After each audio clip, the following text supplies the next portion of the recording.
Hello বন্ধুরা, তোমরা সবাই কেমন আছো বন্ধুরা? আশা করি তোমরা সবাই ভালো আছো, আমিও ভালো আছি, তোমরাও ভালো থাকবে। তো দেখো বন্ধুরা, খুব সকালে মাছটা এনেছিলাম। তো দেখো মাছের লবণ হলুদ মাখিয়ে রেখেছি, যেহেতু খুব গরম পড়েছে সেহেতু মাছ তো নষ্ট হয়ে যাবে, এই জন্য মাছে লবণ হলুদ মাখিয়ে একবারে রেডি করে নিয়েছি। আর তার সাথে দেখো মাছে আমি আজকে কী দেবো, কী দিয়ে রান্না করব তো তোমাদের দেখাবো, তোমরা দেখতে থাকো বন্ধুরা। তো দেখো সবজি কেটে নিয়েছি, আজকে আমি মাছের সবজি দিয়ে রান্না করব। যেরকম দেখো পটল আছে, এই দেখো পটলগুলো একটু লম্বা লম্বা করে বড় বড় করে কেটে নিয়েছি। দেখো বেগুনও কেটে নিয়েছি, আর আলুও লম্বা লম্বা করে কেটে নিয়েছি। আজকে আমি রুই মাছ সবজি দিয়ে রান্না করব, কিন্তু মশলা ছাড়া পাতলা ঝোল করব। তো গরম যেহেতু পড়েছে বন্ধুরা, সেহেতু পাতলা ঝোলই খাওয়াটা ভালো। তো প্রথম থেকে লাস্ট তক তোমরা এই রেসিপিটা দেখো, তোমরা খুব ভালো লাগবে। আর তোমরা বাড়িতেও এরমভাবে করে খেলে গরমের দিনে খুব ভালো লাগবে, খেতেও ইচ্ছা হবে। তো যাই হোক বন্ধুরা, আমি রেডি করে নিয়েছি। এইবার আমি রান্নাঘরে এসে দেখো কড়াই বসিয়ে দিয়েছি সবার প্রথম। তো কড়াই বসিয়ে দিয়েছি, কড়াইটা গরম হয়ে গেলেই আমি তেল দিয়ে দেবো। তো দেখো কড়াইটা গরম হয়ে গেছে, আমি তেল দিয়ে দিলাম। তেলটা একটু বেশি করেই দেবো, যেহেতু মাছে একটু তেল বেশি দিয়ে রান্না করলে ভালো হয়। তো যাই হোক বন্ধুরা, এবার দেখো আমি কড়াইটা একটু নেড়ে দিচ্ছি খুন্তি দিয়ে।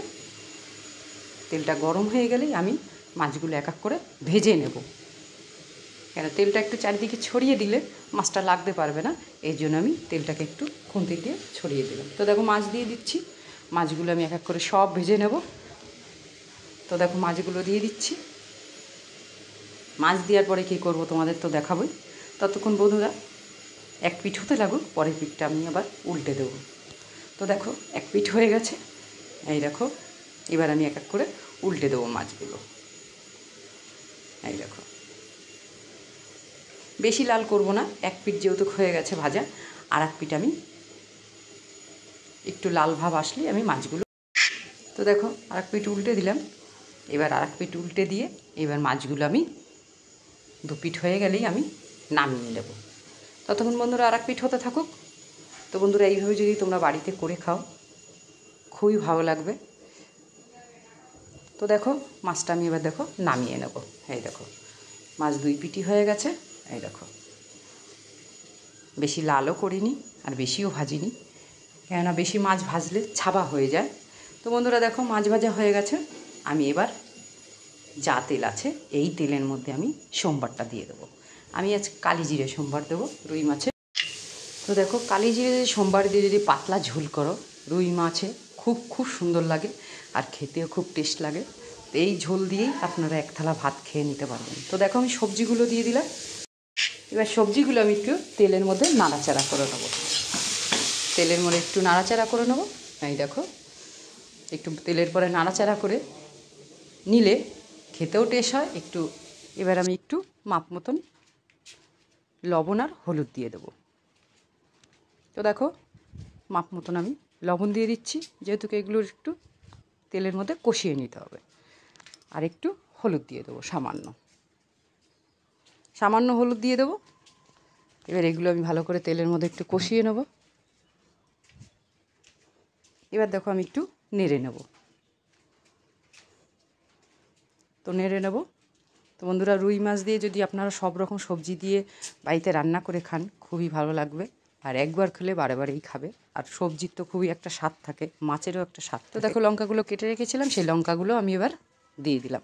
আজকে আমি কাঁচা লঙ্কা দিয়ে আমি মাছের ঝোল করব, মশলা দেবো না, মশলা ছাড়াই আমি আজকে রান্না করব। তো যাই হোক বন্ধুরা, আমি এবার একটু ঢেকে দেবো। ঢেকে দিলে সবজিগুলো সব সিদ্ধ হয়ে যাবে। 10 মিনিট পরে আবার একটু সবজিগুলো আমি নেড়ে নেব। তো ততক্ষণ বন্ধুরা একটু হতে থাকুক। তো বন্ধুরা দেখো ঢাকনিটা আমি খুলে নিচ্ছি। এই দেখো, তো দেখো অর্ধেকটাই সবজি হয়ে গেছে সিদ্ধ। এই দেখো এবার একটু নেড়ে নেব। এই দেখো পুরো সবজিটা অনেকটাই সিদ্ধ হয়ে গেছে। এবার একটু ভালো করে নেড়ে মাপ মতন জল দিয়ে দেবো। তো নাড়া হয়ে গেছে বন্ধুরা, এবার আমি দেখো মাপ মতন আমি জল দিয়ে দেবো একটু বেশি করে, যেহেতু মাছের পাতলা ঝোল করব সেহেতু আমাকে জলটা বেশি দিতে হবে। তো দেখো আমি জল দিয়ে দিচ্ছি বেশি করে। এই দেখো, তো পাতলা ঝোলই খুবই ভালো লাগে গরমের দিনে, বেশি মশলা দিয়ে খেলে ভালো লাগে না অবশ্য, যাই বন্ধুরা, আমি এবার একটু মাপ মতন লবণ আর হলুদ দিয়ে দেবো। যেহেতু জলটা দিয়ে দিয়েছি সেহেতু একটু একবারেই লবণ হলুদ আমি দিয়ে দেবো। লবণ দিয়ে দিয়েছি, এবার আমি মাপ মতন হলুদ দিয়ে দেবো। এবার আমি দেখো সামান্য একটু কালারের লঙ্কার গুঁড়ো দিয়ে দেবো। এই দেখো, কেন কালারের লঙ্কার গুঁড়ো দিচ্ছি, মাছটা যদি একটু, মাছের ঝোলটা একটু কালার হলে দেখতেও ভালো লাগে, খেতেও ভালো লাগে। যেহেতু কোনো মশলা দিইনি সেহেতু একটু কালারের লঙ্কার গুঁড়ো আমি দিয়ে দিলাম। এবার দেখো, এবার একটু ভালো করে একটু নেড়ে নিলাম। নাড়ার পরে আমি ঢেকে দেবো থালা দিয়ে ঢেকে দেবো। থালা দিয়ে আমি ঢেকে দিলাম বন্ধুরা। এবার থালাটা আমি 10-15 মিনিট পরে আমি থালাটা নামিয়ে নেব আবার। ততক্ষণ বন্ধুরা হতে থাকুক। তো দেখো বন্ধুরা, আমি এবার থালাটা নামিয়ে নিচ্ছি। এই দেখো মাছের ঝোল ফুটে গেছে।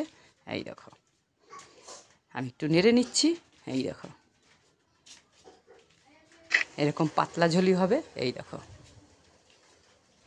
তো আমি দেখো যে মাছগুলো আমি ভেজে রেখেছি, এবার আমি এই দেখো সিদ্ধ হয়ে গেছে আলু। এবার আমি সেই মাছগুলো ভেজে রেখেছি, সেই মাছগুলো আমি এবার এক এক করে দিয়ে দেবো ঝোলের মধ্যে। আর বেশিক্ষণ রাখবো না, যেহেতু মাছগুলো দেওয়ার পরে হয়তো 10-5 মিনিট রেখে আমি মাছের ঝোল নামিয়ে দেবো।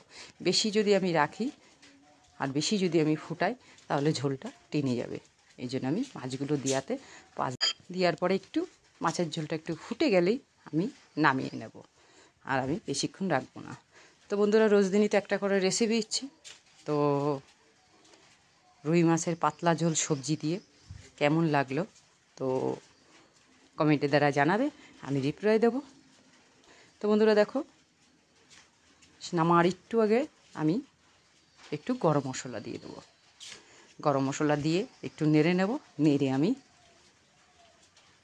এই দেখো একটু নেড়ে নিতে হবে, কেন যেহেতু মশলাটা দিয়েছি গরম মশলা, এই জন্য আমাকে একটু নেড়ে আমি নামিয়ে নেব। আর আমি ঝোলটা টানাবো না। তো যাই হোক বন্ধুরা, আমি এবার নামিয়ে নেব। তো দেখো বন্ধুরা, এবার আমি গ্যাসটা লিভিয়ে দিয়েছি। এই দেখো, দেখতেই পাচ্ছ। এবার আমি পাত্রে ঢেলে নেব। তো দেখো পাত্রে আমি ঢেলে নিয়েছি। তো বন্ধুরা, তোমরা এরকম বাড়িতে রান্না করে খাও, খুবই ভালো লাগবে গরমের দিনে পাতলা ঝোল মাছের।